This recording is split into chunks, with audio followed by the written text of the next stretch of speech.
Abra a sua Bíblia no livro de Isaías 43, versículo 1.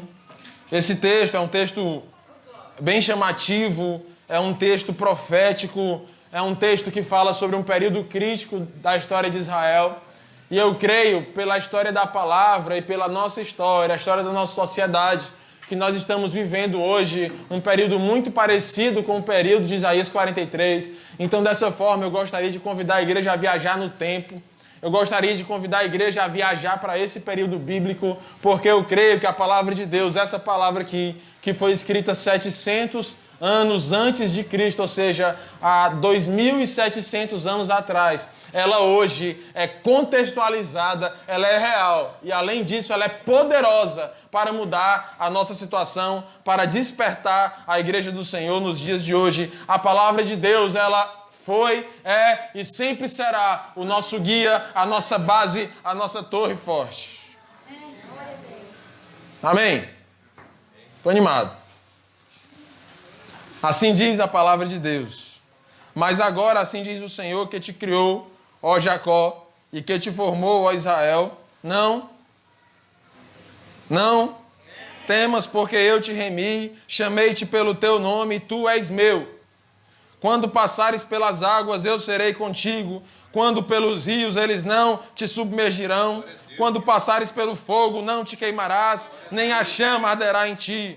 Porque eu sou o Senhor, o teu Deus, o Santo de Israel, o teu Salvador. Dei o Egito por teu resgate e a Etiópia e Sebá por ti. Você pode agora ir para o versículo 13, que diz assim, a palavra de Deus: ainda antes que houvesse dia, eu era, e nenhum há que possa livrar alguém das minhas mãos. Agindo eu, quem impedirá? Assim diz o Senhor. Essa palavra é tão forte, tão maravilhosa, que ela já está pregada. Então eu peço aos irmãos que fiquem de pé. Essa palavra ela foi escrita no exílio da Babilônia. Perdoem a tosse, vai acontecer várias vezes. Relevem. Não é só aqui não, é aí também. Amém. Essa palavra ela foi escrita durante o período em que Israel estava na Babilônia, em que Israel estava cativo, em que Israel estava escrava. Israel estava sob o poder da Babilônia. Israel estava sob o poder do inimigo. Israel estava sob o domínio da Babilônia, que era uma nação considerada uma nação tão pecadora, uma nação onde havia sacrifícios de crianças, uma nação onde havia adoração a animais, a seres, a demônios, metade homens, metade animais, coisas terríveis, práticas sexuais das mais terríveis já aconteciam naquele tempo da Babilônia.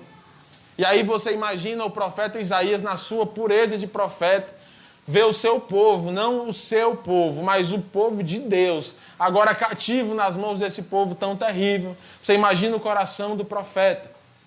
O coração do profeta de ver aquele fruto do trabalho de Deus. O coração do profeta de ver a menina dos olhos de Deus, o primor da criação de Deus, a Israel do Senhor, agora sob a lei da Babilônia. Aí você pode perguntar, Timóteo, e o que é que você disse que esse texto lembra os nossos dias? Eu digo sim, porque ainda hoje nós podemos perceber que a nossa sociedade, a humanidade, a menina dos olhos de Deus, a criação de Deus, está entregue sim nas mãos da Babilônia. Nós podemos olhar ao nosso redor e perceber sinais do reino das trevas. Nós podemos olhar ao nosso redor e ver vidas sendo desperdiçadas, vidas sendo alvejadas, vidas sendo escravizadas. Nós podemos olhar ao nosso redor, ver os números da nossa sociedade e ver que estamos num período onde a Babilônia, onde as leis do mal, onde o império das trevas tem reinado ao nosso redor e na nossa sociedade. Não só por causa da greve dos policiais, que os números de homicídios têm crescido na nossa cidade, mas até antes disso. Nós vivemos numa sociedade altamente corrupta, numa sociedade altamente dependente do homem, das coisas do homem, de remédios, dependente daquilo que o homem pode fazer. Vocês concordam comigo ou vocês estão vivendo em outro mundo? Concordam comigo? É assim mesmo. Sociedade tão doente, meus irmãos, a cada dia. Os irmãos me marcam no Instagram. ou me mandam alguma matéria quando vê alguma notícia de farmácia, ou de violência, ou de automutilação. E eu gosto. Eu gosto porque isso dá mais munição. A última que mandaram para mim foi um psiquiatra forense, um homem muito famoso no Brasil inteiro, e ele deu uma entrevista e alguém me mandou um trecho da entrevista, onde dizia que no Brasil se vende mais antidepressivo do que hipoglós. Gente, aqui nasce menino, e muito menino. Muito menino. Hipoglós não é uma pomada de tratamento. Hipoglós é uma pomada de prevenção de assadura. Com esse tanto de menino, com esse tanto de hipoglós sendo vendido, ainda se vende mais antidepressivo do que hipoglós. Isso mostra para onde está caminhando o coração da nossa sociedade. Mas no meio do caos, no meio da escravidão, no meio do domínio da Babilônia, se levanta a poderosa, a gloriosa, a magnífica palavra de Deus. O Senhor se levanta com a sua palavra para animar o coração do profeta, para animar o coração da igreja do Senhor, para animar o meu coração, o seu coração, dizendo: há esperança, assim diz o Senhor, Deus de Israel, não temas, eu te remi, eu te chamei pelo teu nome e você é meu, Israel, você é minha, você é o meu povo. Você está passando por dificuldades e por adversidades, mas ao passar pelas águas, elas não te afogarão, e ao passar pelo fogo, ele não te queimará, porque assim diz o Senhor, agindo eu, quem impedirá? No meio da dificuldade. Essa palavra, ela parece só uma palavra de encorajamento, uma palavra em que o nosso coração ele explode de alegria em meio à tranquilidade, mas não é. Essa palavra é em meio à adversidade, em meio à luta, em meio à dificuldade. E ela fala ela enfatiza duas grandes forças da natureza: a água e o fogo. Deus, ele escolheu essas duas figuras para mostrar a Israel: olha, aqui estão duas grandes forças da natureza, a água e o fogo. São forças que representam grandes adversidades. São forças que apontam para um destino. Aquele que está em grandes águas, o destino dele é se afogar.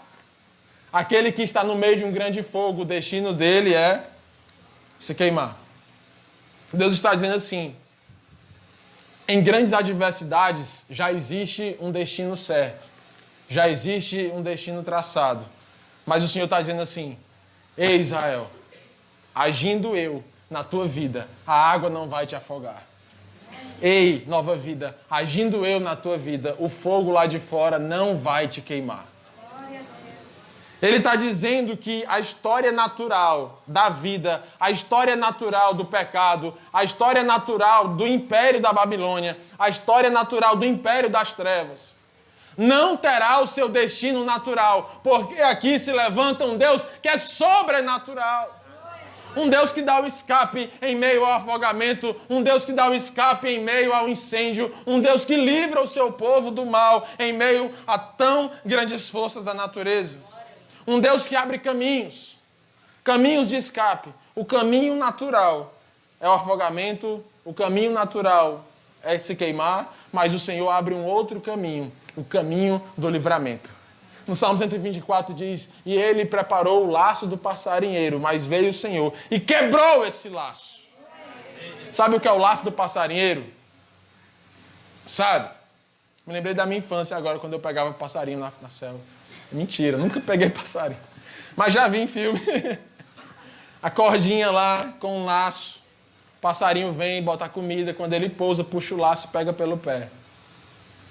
Sabe? Você já se sentiu assim na tua vida?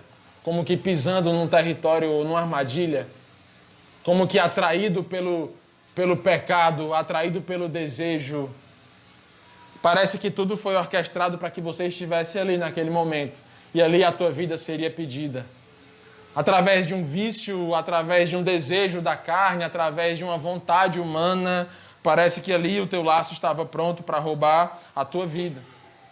Mas eis que vem o Salmo 124 e com ele o Senhor Jesus dizendo: e ele quebrou o laço do passarinheiro. Se você está aqui hoje, ou está aí no YouTube hoje, ouvindo essa pregação, e a tua vida está como quem em uma armadilha, saiba que você tem uma solução apontada pela palavra de Deus. Porque o caminho natural de um pássaro com o pé dentro da armadilha é que ele seja capturado e preso. Mas no meio do caminho natural se levanta um Deus que é sobrenatural e quebra o laço do passarinheiro. Aleluia. O acampamento foi um lugar onde muitos desses caminhos foram abertos. Naquela terça-feira de manhã, quando a gente estava conversando sobre família, a palavra sobre família, eu entendi espiritualmente que destinos ali estavam sendo mudados. Eu entendi que haviam famílias, casamentos, filhos que estavam caminhando para um caminho muito mau. Caminho de morte, caminho de coisas terríveis. Mas que pelo poder da palavra de Deus, somado ao quebrantamento da igreja, esses destinos foram trocados. Quem percebeu assim, diga amém também, quem estava lá. Muitos caminhos foram abertos, caminhos de livramento. Pessoas que estavam com a história natural, sabe? Isso é isso caminha para isso, depois disso vem isso, depois a morte. Caminho natural. A Bíblia diz que o salário do pecado é a morte. A Bíblia diz que há um caminho natural. Mas caminhos foram abertos. Caminhos de livramento, caminhos de paz, caminhos de perdão, caminhos de restauração. E aquilo que caminharia para a morte, para o abismo, precipício, agora estava recebendo vida de Deus, livramento de Deus. E aquela armadilha despreparada foi quebrada. E o Senhor é aquele que faz caminhos. O Senhor que faz caminhos em meio a tempestades, como a Alana pregou. O Senhor faz caminho em meio a adversidades. O Senhor dá solução em meio a afogamentos. O Senhor puxa a tua mão no meio do incêndio. O Senhor Jesus é Deus de livramentos e Ele está aqui nesse lugar. O que fazemos com esses caminhos? Não só do acampamento. Você que, na sua experiência com Deus, já percebeu o caminho sendo aberto na tua vida, quando tudo indicava que iria acontecer algo, o Senhor abre um caminho e te tira daquele algo, e te dá um livramento, e te puxa daquela situação difícil. Alguém já passou por isso? Amém. O que fazemos com esses caminhos? Será que a gente esquece deles e na hora que eu estou pregando aqui, não vem nada na tua memória? Não vem uma gratidão, não vem uma memória. Puxa vida, naquele tempo na minha vida eu fui livre do mal. Poxa, naquele tempo da minha vida o Senhor me livrou. Naquele tempo uma palavra de Deus, uma pregação, uma oração, um louvor, me tocou, abriu a minha mente, me tirou do caminho do pecado, me tirou do caminho da perdição, me tirou de uma situação da qual Deus não estava se agradando. Quem já passou por essa situação, levante sua mão. Dê glórias a Deus, porque hoje você está aqui nesse lugar. Caminhos. O que fazemos desses caminhos? A gente esquece deles ou a gente tem permanecido nesse caminho? O caminho do livramento. O caminho em meio à Babilônia, onde a mão do Senhor está guiando a sua igreja. O caminho em meio à sociedade caótica, de assaltos, de tanques de guerra passando em frente à nossa casa, de soldados do exército nos rodeando, clima de terror. Há um caminho no meio da sociedade moderna, no meio da sociedade atual. Há um caminho pelo qual o Senhor quer guiar a sua igreja. Há um caminho pelo qual o Senhor diz: ei, Israel, no meio dessa água toda que quer afogar o povo, eu não vou deixar você se afogar. Ei, Israel, no meio desse fogo que está matando todo mundo queimado, você não vai se queimar. Aí ele olha para ti e diz assim: não temas, porque agindo eu, quem impedirá? Amém? No século I, havia um ditado, ou uma expressão chamada cursos públicos. Não sei se você já ouviu um ditado que diz que todo caminho leva... Não, só eu que ouvi. Todo caminho leva a Roma. Por que esse ditado? Porque o Império Romano ele cresceu tanto, se desenvolveu tanto nos primeiros séculos, que eles conseguiram construir uma estrada para todos os países ao seu redor, cuja a estrada começava em Roma, ou terminava em Roma. Uma estrada que ligava Roma a várias cidades e países ao seu redor. Eu coloquei no Google, pedi um Google Maps do século I, coloquei lá no mapa e parece uma árvore. Você vai lá um centro, Roma, e dali saindo galhos para toda a Europa. Todos os caminhos que levam a Roma. O que eu quero te dizer é que eu não sei por qual caminho você está trilhando, mas eu sei que todo caminho leva a um destino. Cuidado. Cuidado com o que está escrito no letreiro do ônibus que você está andando. Porque todo caminho leva a um destino. E a Bíblia diz que há caminhos que parecem bons, mas na verdade são caminhos de morte. Tem muita gente andando em ônibus da vida, entre aspas, achando que estão indo para um lindo lugar, mas na verdade é uma porta larga que leva à perdição. Cuidado! Todo caminho leva a um destino. Todo caminho leva a um lugar. Você pode analisar a sua vida, o seu casamento, o seu namoro e dizer assim: meu Deus, para onde esse caminho está me levando? Será que é para um caminho de paz, de santidade e de obediência? Ou será que eu estou caminhando por um caminho que parece bom, mas que na verdade vai me levar a um caminho de desobediência, de pecado, e o salário do pecado é a morte? Para onde eu estou indo na minha vida? Para onde eu estou levando o meu casamento? Para onde eu estou levando meus filhos? Para onde eu estou caminhando? Há caminhos que parecem bons. No Antigo Testamento, o caminho não era o foco. No Antigo Testamento, o foco era para onde Deus estava querendo levar o povo. Por muitas vezes, no Antigo Testamento, a gente vê o livramento de Deus chegando em Israel. A gente vê um povo pecando, e aí começa o primeiro grande que eu me lembro assim, é Noé. No meio de uma perdição gigantesca, o Senhor vai trazer água sobre a terra, mas em meio à terra toda ele olha para uma família e diz: essa família tem sido fiel a mim. E no meio da perdição dos dias de Noé, começa a ser construída uma arca para preservar o propósito. Ali não estavam sendo salvos só 8 vidas, não. Ali estava sendo salvo o propósito, os princípios de Deus, o temor a Deus, o temor à grandeza do Senhor, o culto, a adoração, os princípios básicos do relacionamento de Deus com os homens. Aleluia. O principal ali não era a arca, mas era a intimidade. O principal ali não era a madeira, não era o que estava acontecendo fisicamente. O principal que estava acontecendo ali era o resgate da intimidade, do amor, do relacionamento. Quando o Senhor te livra de algo, não é para que você cultue esse algo, mas é para que você chegue mais perto de Deus e nunca mais saia. Caminhos em meio a adversidades. Caminho em meio a dificuldades. Rotas de fuga, escape. O Senhor Jesus se apresenta como um grande escape que estende a mão no dia da dificuldade e diz: meu filho, vem cá. Você não vai sofrer o salário do teu caminho, porque eu estou te livrando. E nessa água você não vai se afogar. Você entende o princípio do Evangelho? Aflições em meio ao caminho. Quando Israel saiu do Egito e foi em direção a Canaã, o que foi que apareceu diante deles? Um grande mar, chamado Mar Vermelho. Dava para passar nadando? Dava? Dava não. É um mar muito fundo. Eram muitas pessoas. A Bíblia fala, há uma divergência nessa hora, tá?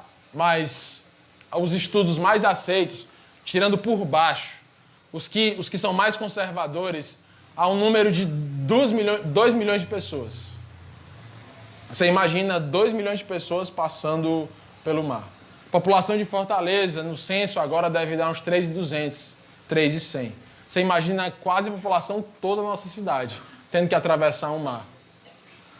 Quando Isaías diz assim: ei, nessa água Israel não vai se afogar, ele está fazendo uma referência a Israel andando no Egito. Naquele ônibus, nos olhos da carnalidade, imagina Moisés dirigindo um ônibus com 2 milhões de pessoas, estava escrito assim, ó, aos olhos da carne, aos olhos da lógica, estava escrito assim, ó, afogados. Porque o destino daquele povo era morrer afogado. Sim ou não? Sim. O destino daquele povo era morrer afogado, porque eles estavam caminhando em direção a um mar. E atrás deles vinha um grande exército poderoso, o exército mais poderoso daquele tempo, o exército egípcio. O primeiro exército construiu bigas. Sabe o que são bigas de guerra? Era uma grande vantagem militar, porque os homens que andavam a cavalo, eles andavam em cima do cavalo, e quando o cavalo era alvejado, eles também eram alvejados, facilmente se atiravam no homem em cima de um cavalo. Mas o homem em cima do umbigo, ele estava protegido atrás do cavalo. O cavalo levava ele e ele batalhava em pé. Ele podia usar as duas mãos e na frente dele ele estava protegido por uma estrutura de metal. Era só ele se baixar. Ele estava ali protegido, ele podia usar arco e flecha, ele podia guardar instrumentos. Esse era o exército e ele estava batalhando não contra o exército de Israel, porque Israel não tinha exército. Era mulher idosa, homem idoso, homens adultos, crianças, animais, servos. E aí vinha o exército mais poderoso da terra, com seus carros, cavalos e cavaleiros, com seus arcos e flechas, espadas afiadas. E na frente deles um mar. E aí lá vai Moisés, dirigindo um grande parajano. Só que não estava escrito parajano, nem tem mais parajano, né? Olha aí. Agora é Antônio Bezerra, tá picando. Junta Parangaba com Messejana, parajano. Lá vai Moisés. E o que estava escrito na frente? Acabou. E assim foi a história de Israel. Tchau. Acabou. Afogados. Afogados. Quem aqui já esteve numa situação assim? Lutando contra uma força maior do que você. Numa covardia lógica. Numa situação de desespero onde você não tem forças para vencer. Onde se ficar, morre de espadada e se for para frente, morre afogado. Ou seja, não tem bom. Não tem solução. Era isso que estava escrito. Mas sabe o que era que tinha escrito no ônibus de Israel para quem olhava com os olhos da fé? Tinha escrito assim, ó: Canaã, a terra prometida. Enquanto o Egito olhava e fazia pouco e via afogados, Moisés olhava, Deus olhava e diz: aqui está o povo que vai habitar a terra prometida, aqui está o povo que vai comer pão e mel, aqui está o povo que vai habitar em terra fértil. Como? Deus sabe de todas as coisas. O Senhor é aquele que cria caminhos, o Waymaker, aquele que cria caminho em meio ao mar, aquele que faz o seu povo caminhar a pé enxutos no meio do mar vermelho. Esse Deus está aqui nesse lugar. Eu sei que há pessoas que estão aqui nesse culto que têm testemunhos tão fortes. Há pessoas que estão aqui nesse culto que eram para estar enterradas. Há pessoas que estão aqui nesse culto que eram para estar mortas. Há casamentos que estão aqui nesse culto que já era para ter acabado. Há crianças que estão aqui nesse culto que não eram para ter nascido, mas o Senhor é Deus que abre caminho em meio ao mar e faz o seu povo caminhar a pé enxuto. Nós estamos aqui nessa noite para celebrar esse Deus que diz a Israel: em meio às águas você não vai se afogar, porque agindo eu, quem impedirá? Glória a Deus. Essa promessa é para todos. Você acha? É para todos? Essa promessa é para todos? É não. É não. Você quer entrar nessa promessa? Pois fique atento. Eu vou já dizer para quem é essa promessa. Pedro, ele teve a sua fé também provada na água. E aqui uma história muito conhecida de todos. Pedro estava no barco. Lá vem Jesus andando sobre as águas. E ali ele vê a oportunidade de provar a sua fé. Ele podia ter ficado calado? Podia. Devia. Ele podia ter só esperado Jesus vir para o barco? Podia, como todos os outros. Mas ele disse assim: eu quero ir até aí. Eu quero ir até aí. Aí Jesus olha para ele e diz: vem. Vem. E aí Pedro começa a andar sobre as águas, mas aí a Bíblia diz que ele começa a perceber. Meu amigo Reinaldo, que bom ter você aqui. Ele começa a perceber a força do vento. Ele começa a perceber o barulho do mar. E ele naufraga. Aí vem Jesus, dá a mão a Pedro e o tira das águas. Ali, ele aprendeu uma lição fundamental, e é isso que eu quero dizer nessa noite. Que o Senhor Deus não era aquele que iria o afogar na água quando a sua fé faltasse, mas aquele que ia lhe tirar da água quando a sua fé faltasse. Eu aprendi nesse texto e hoje meu coração se encheu de alegria, pastor Walter, quando eu entendi que ali Pedro aprendeu a ser dependente de Jesus. Que a fé dele não tinha força na sua fé sozinha de dizer, eu vou andar sobre as águas, mas em dar a mão para Jesus e dizer, eu estou contigo sobre as águas. Glória a Deus. Aí o meu coração se encheu mais de alegria ainda quando eu percebi hoje à tarde que naquele mar Pedro conquistou a sua independência, porque Pedro aprendeu a pescar ali. O menino Pedro começou a pescar, a vender peixes, a construir sua casa, a ter sua família. A Bíblia diz que ele tinha sogra, então ele era casado, devia ter seus filhos, tinha sua estrutura familiar toda na independência do mar. Mas no mesmo mar, Jesus ensinou a ser dependente dele. No mesmo mar, onde ele construiu a sua independência, Jesus nos ensinou, o teu caminho está em depender de mim. Você entende isso? Nos mesmos pontos da nossa vida, em que a gente às vezes é tão arrogante, em que a gente bate no peito para vangloriar da nossa carnalidade, do nosso orgulho, para não aceitar presente de ninguém, para não aceitar nada de ninguém, para dizer que é sozinho, que é independente, eu nasci foi só, eu nasci foi nu, eu sou não sei o quê, eu sou o bichão. No mesmo lugar onde você se orgulha, é o mesmo lugar onde você precisa entender que você não é nada sem Deus, que a tua fé não existe sem Jesus, e é Ele quem nos leva para cima das águas, porque no nosso orgulho nós somos afogados, no nosso orgulho nós somos queimados, mas na força de Cristo nós andamos sobre as águas. Amém? E se não for para andar sobre as águas, Ele abre o mar. É na dependência de Jesus. No mesmo, olha que interessante isso. Interessante. No mesmo mar onde Pedro construiu sua vida independente, agora ele estava construindo uma vida de dependência do Senhor. Nas mesmas águas, irmã Graça. Que coisa linda, né? E o fogo? E o fogo? Quando passares pelo fogo, o fogo se apagará. É? Não? A fornalha da Babilônia apagou não o fogo? Eu pensava que tinha apagado. Então vou estudar mais um pouco, Evangelho. Quando passares pelo fogo, o fogo não te queimará. É muito mais fácil, Daiane, eu chegar aqui e dizer assim, ó, irmão, quando você for passar pelo fogo, vai chegar um bocado de anjo com extintor de incêndio. E o meu bebezinho não vai passar pelo fogo. O meu príncipezinho, a princesinha, não vai passar. É mais fácil, não é?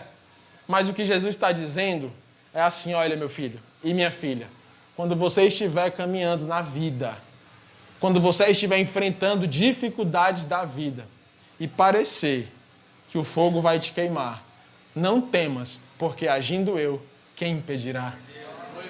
O Senhor não vai apagar o fogo, Ele vai passar a tua fé pelo fogo. O Senhor vai purificar a tua fé no fogo. Uma armadura anti-chamas, para que você passe pelo fogo e o fogo não te queime. E o fogo não nos queime. Muitas vezes, diante do fogo, a nossa fé perece. A Bíblia fala que no dia do Senhor, as nossas obras, elas serão passadas pelo fogo. E aquilo que for de palha ou de madeira vai se queimar. Mas aquilo que for de ouro não vai se queimar. Você já viu o fogo passando pelo ouro? Já? Ele não só não se destrói, como ele ainda fica ainda mais bonito. Porque todas as impurezas que estão ao redor do ouro, elas vão se derretendo e vai ficando a pureza do ouro. O que isso significa? Ei, irmão, quando nós passamos por dificuldades nessa vida, nós precisamos entender que ali é o Senhor nos colocando sob o fogo. Mas eu te pergunto, o que está nas tuas mãos? O que há nas tuas mãos? Que estrutura está nas tuas mãos? Que produção há nas nossas mãos? Para não ficar tão tuas, né? Nas nossas. O que nós temos feito para o Senhor? De que está sendo feita a nossa fé? De que está sendo feito o nosso relacionamento com Deus? De que material está sendo feita a nossa intimidade com Deus? Se a nossa fé pudesse ser tocada, de que ela seria? Será que ela seria uma fé de palha? O que é uma fé de palha? É uma fé que o vento leva. É uma fé que o fogo queima sem esforço. De que seria a tua fé? De onde é que vem a fé? A fé vem do ouvir a palavra de Deus. Quem quer passar pelo fogo e sair melhor? Você quer mesmo? Está disposto a caminhar no meio do fogo? Sabe o que foi o fogo na vida de Sadraque, Mesaque e Abednego? Por que eles estavam lá? Porque eles não negaram ao Senhor. Eles tinham ali 1000 oportunidades, 1000 possibilidades. Você imagina assim, 3 jovens, longe do pai, longe da mãe, longe da igreja, longe do líder de jovens, numa terra diferente. Aí alguém diz assim, nega Jesus, ou então tu morre, de verdade. O que esses jovens poderiam fazer? É só uma curvadinha, ó. Tem a estátua do Nabucodonosor, ali mostra toda a personalidade de Nabucodonosor, né? Construiu uma estátua para si mesmo. Você lembra o que era o sonho de Daniel? O sonho que Daniel interpretou, aliás. Havia uma estátua no sonho. Só que a estátua, olha aí como Satanás age. A estátua era a cabeça de Nabucodonosor, não era? A Babilônia. O resto eram outros povos que vinham. Não era assim? Não é assim que está escrito na Bíblia? Aí Nabucodonosor ouviu a interpretação de Daniel. Aí o que ele faz? Faz a estátua toda de ouro e toda dele para dizer, esse Deus que revelou isso, esse profeta que está errado. A estátua é toda de ouro e é toda minha, a estátua sou eu. E todo mundo vai se dobrar até mim agora. Quando Sadraque, Mesaque e Abednego se curvassem diante daquela estátua, eles estavam virando as costas para Deus e ao Deus de Daniel que revelou o sonho de Nabucodonosor. Eles estavam dizendo assim, eu concordo contigo, tu é o cara, tu é o de ouro, tu é tudo teu e eu me curvo aos teus pés. E aí o rei chamou e eles disseram, eu não vou me curvar. Eles foram levados à presença do rei e o rei disse, vocês precisam se curvar. E eles disseram, eu não vou me curvar. Aí o rei disse, o rei de vocês não vai livrar vocês. Aí eles disseram assim, o nosso Deus vai nos livrar. Foi? Não. Eles disseram assim, se ele nos livrar, nós vamos ficar vivos. Mas se ele não nos livrar, nós vamos morrer. Mas diante dessa estátua, eu não vou me curvar. Acabou. Isso mostra a qualidade da fé. A fé de ouro, a fé preciosa, a fé pura, a fé que diz assim, Deus vai fazer, e quando Deus não faz como você quer, a fé se acaba, você se esfria, você se afasta, essa fé não é de ouro, essa fé é de palha, essa fé é feita por homens, mas a fé que prevalece em meio à dificuldade é a fé baseada na palavra de Deus, que não faz um Deus à sua semelhança, mas que faz um ser humano à imagem e à semelhança do seu Criador. A nossa tendência é colocar Deus no nosse relógio, a dizer, esse relógio é Deus e no dia tal, Deus, eu te dou 5 minutos. A fé do Cid Gomes, eu te dou 5 minutos, Deus, para que naquele portão venha meu príncipe no cavalo branco. Pega um calendário e diz, Deus, eu te dou 2 meses.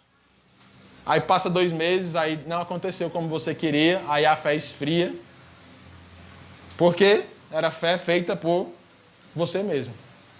Não foi baseada em palavra, não foi baseada em profecia, não foi baseada em uma experiência com Deus real. Foi uma fé criada pela sua memória, pelo seu cérebro.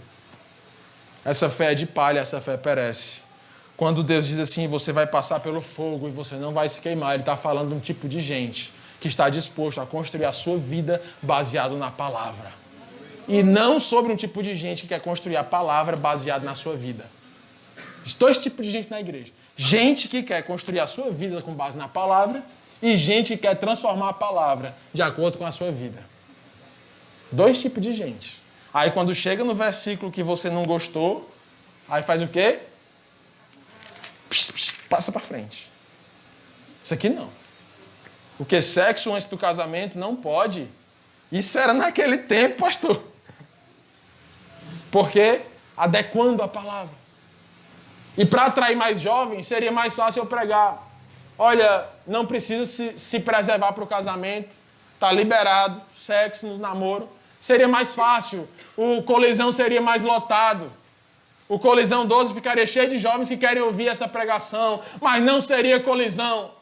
Porque não colidiria com o mundo, não seria verdade, não teria unção, não teria palavra. E eu prefiro 2 jovens fiéis nessa igreja do que uma multidão ouvindo mentira. Eu não estou mentindo. A palavra de Deus fala de santidade. A palavra de Deus fala de aliança. A palavra de Deus fala que a relação sexual ela deve acontecer debaixo de uma aliança. E eu não vejo outro sinônimo de aliança a não ser casamento. Eu e a minha esposa conseguimos segurar as pontas. Casamos virgens. Eu era o maior alienígena dos alienígenas. Me chamaram de tudo no mundo. Eu fui nesse chacota em todo canto. Me chamaram de homossexual. Queriam me dar camisinha quando eu era solteiro. E eu dizia, eu não vou usar. E como é que tu faz com a tua namorada? Eu não faço. Eu escolhi esperar. Vai ser no dia do meu casamento. E acabou-se. E acabou-se. Fui doar sangue no Hemócio. Depois eu conto essa história. Aquela entrevista do Hemócio. Tatuagem? Não. Doença infecciosa? Não. Antibiótico? Não. Não sei o quê. Último, quantos parceiros? Nenhum. A mulher, para de olhar para o computador, olha para você. Nenhum. Nenhum. Não, no último mês, nenhum. No último ano, nenhum. 5 anos. Aí, olha, eu sou crente. Eu só vou ter relação sexual depois do casamento. Pronto. Aí ela continuou a entrevista. Aí quando eu doei sangue, aí quando eu fui comer o sanduíche do Hemócio, é bom o sanduíche do Hemócio. Aí ela passou do meu lado, olhou pra mim, tinha todos os funcionários do Hemócio que estavam lá, sabiam? Aí vai o vídeo. Campanha da prefeitura. Tinha campanha sobre sexo seguro. Lá estava eu na praça distribuindo, dando palestras sobre doença sexualmente transmissível. Tinha uma menina que trabalhava comigo na prefeitura, a mesma menina do mestrado. De manhã eu estava na praça. Aí terminou a apresentação, tá aqui, sobrou um bocado de coisa, leva essa camisinha, Timóteo. Aí eu disse, não preciso levar a camisinha. Ela, por quê? Tua namorada toma anticoncepcional? Ela não toma anticoncepcional. Por que ela tem DIU? Não, ela não tem DIU. É como olha, eu sou crente. Eu sou virgem e vou casar virgem quando eu já tinha 26 anos de idade. Isso é um alienígena, né? Aí quando eu chego no mestrado à tarde, 30 pessoas na sala do mestrado em roda. Quando eu entrei, todo mundo... Ela já tinha contado para todo mundo. O Timóteo é virgem, 26 anos. Formado, especialista, fazendo no hospital, fazendo mestrado. Eu não me arrependo. Pelo contrário, eu dou glórias a Deus. Aí você diz, Timóteo, já passei do limite. Eu digo, pois volta, Israel. Volta em santidade. Volta em santidade. Jovem dessa igreja, ande em santidade, porque santo é o Senhor. Depois a gente conversa mais sobre isso. Ao invés, o que tinha escrito no ônibus, aqueles 3? Lá estava Sadraque dirigindo, Mesaque e Abednego dirigindo o ônibus. O que estava escrito? Churrasco de crente. Muito bem, Anderson, gostei. Churrasco de crente. Espetinho da Babilônia. Lá vai, Sadraque, Mesaque. Qual era o destino natural das coisas? Qual é a história natural da doença? Qual é a história natural do teu casamento? O que está escrito no ônibus da tua casa? O que está escrito no ônibus do teu casamento nessa noite? O 4º homem vai mudar essa história. O 4º homem tirou o nome Espetinho e levantou. Aqui vai acontecer um grande testemunho na Babilônia. E aonde for pregado o evangelho de Jesus, essa história vai ser contada. Depois daquela história, gente, tanta gente se converteu na Babilônia. Há sinais históricos, arqueológicos, do poder do Deus de Israel na Babilônia. A história natural é que um povo escravizado receba a influência do povo que o escravizou, receba uma influência cultural, religiosa, receba uma influência dos deuses, alimentar, medicinal, e receba e não dê nada. Mas a história mostra que o povo de Israel, cativo na Babilônia, influenciou espiritualmente aquele lugar. E o Deus de Israel, com o seu dedo, escreveu nas paredes da Babilônia. O Deus de Israel deu livramento a Daniel na Babilônia. O Deus de Israel. Vai ver o final da vida de Nabucodonosor, depois que ele deixou de ficar coisado. Ele ficou tão coisado que as unhas dele cresceram. Ele ficou como louco, vivendo no meio dos campos. Mas a Bíblia diz que nos últimos anos, nos últimos tempos, eu não sei quanto, da vida de Nabucodonosor, ele confessou: o meu Deus é o Deus de Israel. O meu Deus é o Deus de Daniel. Você entende? Sim, não? O que está escrito na tua placa? Salmo 66, 12. É um salmo, um texto irmão de Isaías 43 que diz: passamos pela água, pelas águas, passamos pelo fogo, mas o Senhor nos transportou para um lugar agradável. Você pode testemunhar isso? Quem pode testemunhar isso? Repete. Só quem pode. Só quem pode. Repita comigo assim: só quem pode. Eu passei pela água. Eu passei pelo fogo. Mas o Senhor me transportou para um lugar agradável. Você acaba de citar o Salmo 66, versículo 12. Você pode olhar para a história da tua vida e ver que água foi essa que quase te afogou. Hein, irmã Zanete? Aquele diagnóstico na cabeça. Você pode lembrar que fogo foi esse que quase te queimou. E você pode dizer assim: mas hoje eu estou aqui. E o Senhor me transportou para lugares agradáveis. A água quase afogou meu casamento, o fogo quase queimou a minha aliança, mas eu estou aqui. E o Senhor me transportou para lugares agradáveis. Ei, crente, entenda, ainda vai vir água pela frente, ainda vai vir fogo pela frente. A Bíblia diz: no mundo jaz o maligno, no mundo tereis aflições, mas tem de bom ânimo, eu venci o mundo. No mundo, o mundo vai ter aflições. Mas a verdade é que, se a gente estiver nessa promessa, a água não nos afoga e o fogo não nos queima. Aí eu pergunto: você quer estar nessa promessa? É uma promessa de vida ou morte. E não é para todo mundo. Não é para todo mundo. Não é para todo mundo. Sabe por quê? Porque o maior transporte, ele aconteceu quando Deus olhou para a terra e viu num grande ônibus caminhando para o caminho de Satanás. E Deus olhou para a terra e não construiu mais caminhos só caminhos para abrir o Mar Vermelho, caminho para parar o Rio Jordão, caminho para dar salvação a Gideão, caminho para dar salvação nos juízes, nos reis, nos profetas. Ele disse assim: eu vou fazer do meu filho o caminho para salvar a humanidade. Jesus Cristo é o caminho que nós precisamos trilhar. Em meio a uma sociedade caótica, Jesus Cristo é o caminho e Ele está aqui nesse lugar.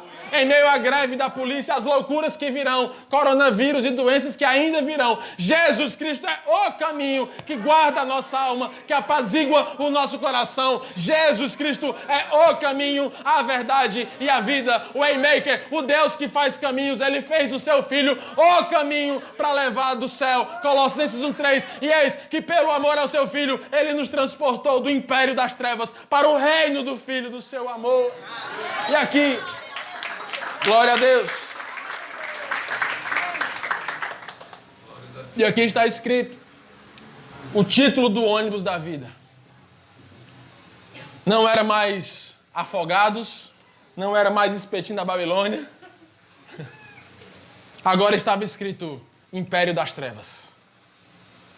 E o motorista, você já sabe quem é. O número do ônibus, 666.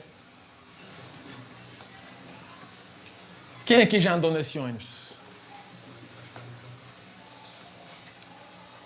Jesus amado. Que grande livramento o Senhor nos deu. Todos caminhando no lamaçal do pecado. Para o império das trevas. Quem aqui já esteve numa situação ou ouviu alguém dizer assim: esse é um caminho sem volta? Esse é um caminho sem volta. A verdade é que para todos aqueles que estão no caminho sem volta, ele diz assim: Vinde a mim, os que estão cansados e sobrecarregados, porque eu vos aliviarei. Vinde a mim. Jesus é o caminho que arrancou do ônibus da vida, império das trevas, e colocou para o reino do Filho do meu amor, Jesus Cristo, que nos tira do inferno e nos leva para o céu. Você está animado com essa palavra? Essa palavra de Isaías 43 aponta para Jesus. Ela se cumpre em Jesus. Porque Jesus é aquele que nos dá a mão no meio ao afogamento da vida e diz: meu filho, respira, meu filho, sai daí, vem andar sobre as águas, vem andar onde ninguém anda, vem ver o que ninguém vê, vem observar as coisas por um ângulo que ninguém observa, vem pisar aonde o homem não foi feito para pisar, vem pegar na mão daquele que o homem não merece pegar. Mas Jesus, sendo Deus, se fez caminho para nos levar de volta para o céu, e Ele está aqui nesse lugar para trazer um caminho ao teu casamento, um caminho à tua vida, um caminho às tuas crianças, um caminho à tua geração. Porque não se engane, o ônibus ainda está rolando. Há muitas pessoas ainda dentro do ônibus do império das trevas e nem sabem. Há muitas pessoas caminhando nesse ônibus e sendo levadas para a perdição, para abismos, e todo dia notícias terríveis. A quem, pois, enviarei? A quem, pois, enviarei? O que foi que Isaías ouviu no céu? O que foi que Isaías ouviu no céu? Quando ele viu, Isaías era um homem impuro, não sei o que estou falando mal dele, Deus me perdoe, foi ele que disse. Ele era um homem impuro. Senhor, eu falo coisas impuras. E a Bíblia diz que a boca fala do que? Então, logo, o coração dele estava sujo. Aí o Senhor levou ele para bem pertinho do céu. Quem quer ouvir o que se diz no céu? Chore, canta, lablas. É muito fácil ouvir o que se fala na terra. Olha o tanto de conteúdo que tem no YouTube, Netflix, televisão. Tanto de gente aí para você conversar. É muito fácil ouvir o que está na terra. Mas o Senhor quer pessoas que escutem o que é dito lá no céu. Chore, canta, lablas. Abra o seu coração, porque os céus se abrirão sobre nós nessa noite. E nós vamos ouvir segredos do céu. O Senhor quer se revelar nessa noite. Vamos já orar. E aí Isaías vai bem pertinho de Deus. E aí o Senhor purifica a sua boca. Vem um anjo com brasas vivas do altar, toca na boca de Isaías. Por consequência, toca também no seu coração. E agora ele é um impuro.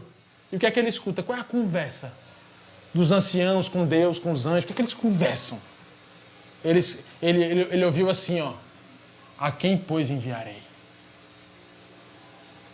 Isso revela um coração de um Deus que está disposto a levantar pessoas na terra. Levantar pessoas que falem aquilo que Ele quer que a gente fale. Levantar pessoas que amem com o coração que Deus ama.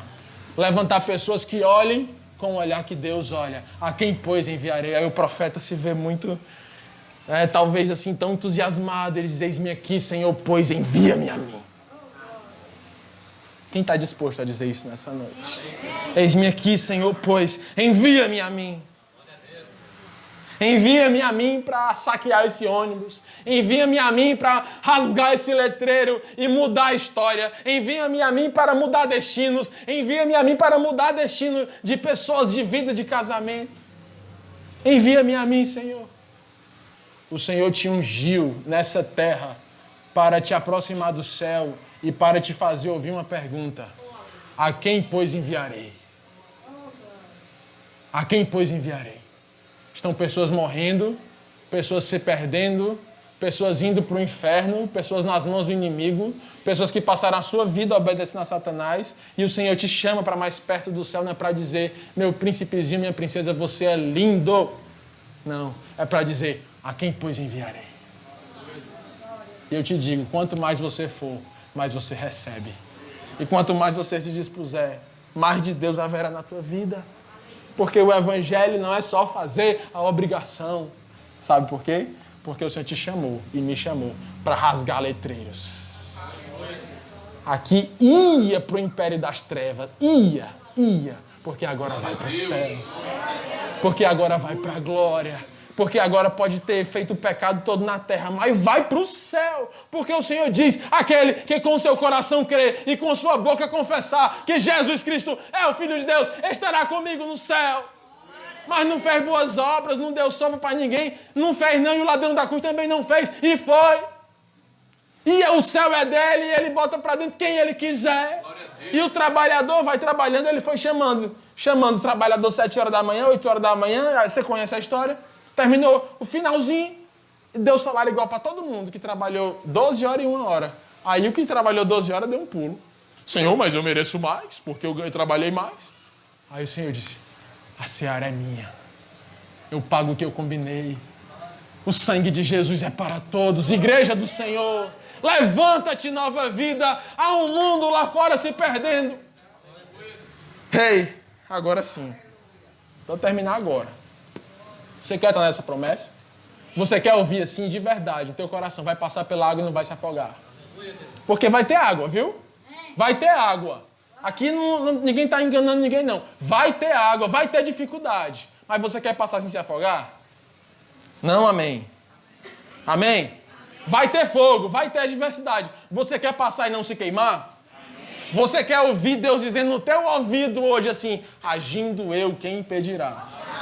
Quer ouvir? Quer passar pela água, pelo fogo, quer ouvir? Pois então você precisa de uma postura. E essa postura não sou eu que estou inventando, está aqui no versículo 1 do mesmo texto que nós lemos. Aqueles que são, não temas, porque eu te remi, eu te chamei pelo nome, e tu és meu. Ele não escreve a carta assim, ei, todos. Ei, todo mundo. Ele está dizendo, ei, aqueles que eu remi, aqueles que eu chamo pelo nome, e aqueles que são meus. Vão passar pelo fogo e não vão se queimar. Vão passar pela água e não vão se afogar. E eu vou agir e nada vai impedir. Aí eu te pergunto, Deus te chama pelo teu nome? Você é conhecido dos céus? O teu nome está na palma da mão de Jesus. O Senhor te chama. Eu creio que o Senhor te chama. Mas eu me pergunto, você tem ouvido a sua voz? Sabe aquela criança que está em frente à televisão, o celular, e você diz, fulano. Aí ele, fulano. A baba. Fulano. Você sabe o nome dele? Sabe? Sabe o nome do fulaninho? Do Baby Shark? Sabe? O Baby Shark sabe que você sabe o nome dele? Sabe. Você está chamando ele pelo nome? Sim. Ele está ouvindo a sua voz. O quão distraído nós estamos na vida. Por quantas distrações nós temos nos apaixonado. Quanta superficialidade tem prendido nossa atenção. E o Senhor te chamando pelo nome. Ei, Isaías, a quem pois enviarei? Ei, Robério, hoje eu vou te levantar para mudar a história de alguém. Ei, Ricardo, hoje a tua palavra vai mudar o destino de uma família inteira. Além da obrigação. Sabe quem são os remidos? Os remidos são aqueles que passaram pela cruz. Passar pela cruz, gente, não é nada agradável. Passar pela cruz é passar pela porta estreita. Passar pela cruz é andar pelo caminho onde não cabe mais nada a não ser você. Onde não cabe bagagem, é se humilhar. Sabe qual é o caminho que leva para a cruz, Alana? É o arrependimento. É o arrependimento. Os remidos são os arrependidos. São os que se entregaram. Você quer ouvir? Ei, meu filho, agindo eu, quem impedirá? Quer? Pois seja um remido. Seja um arrependido. Seja chamado pelo nome. E por fim, seja dele. Seja dele. Seja um só coração com o Senhor. Essa promessa, pastor Walter, tão linda de Isaías 43, que ecoa no Salmo 160, que ecoa no Salmo 66, que ecoa no Salmo 124, que ecoa em Colossenses 1:3, que ecoa no ministério de Cristo. Essa promessa todinha é para aquele que é com Cristo um só coração.